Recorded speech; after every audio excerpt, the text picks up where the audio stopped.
السلام علیکم ورحمت الله وبرکاته.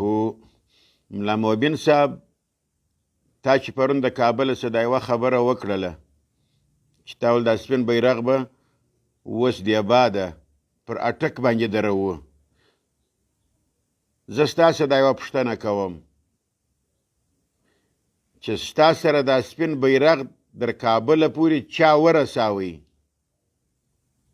ته څنګه برته پر دې خلکو باندې مخ راګرځوې؟ نو دا یو شعر و تا ته ډالۍ دي، در سره شریکوم یې، را سره وایوره. و نورو طالبانو علماو افغانانو ته نه دی ډالۍ، ولې ما پر علماو پر طالبانو باندې ډېر شعرونه ویلي دي. زه به خپله د طالب و د ملا د نظریې سړی یم، که څه په افغانستان کې که په پاکستان کې.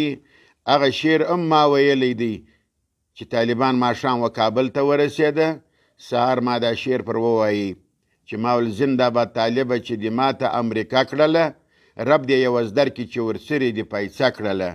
نو دا یو شعر اوس فلحال ستا سره شریکوم، ته د ځانه سره سیوکه کله کله اوره.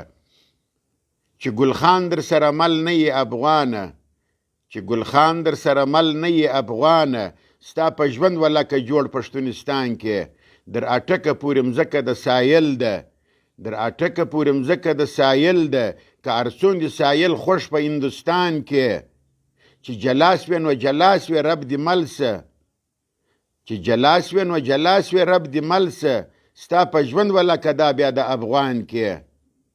ته یو بل کاروبار ورسره شروع که، ته یو بل کاروبار ورسره شروع که، زما پر سر به کاروبار د ځیګر زیان کې.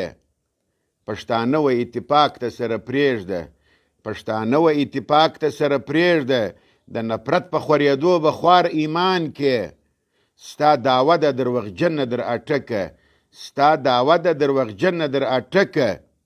ای ناکبه په سایل څیرې ګریوان کې، ای ناکبه په سایل څیرې ګریوان کې. 10/1/2024 والسلام.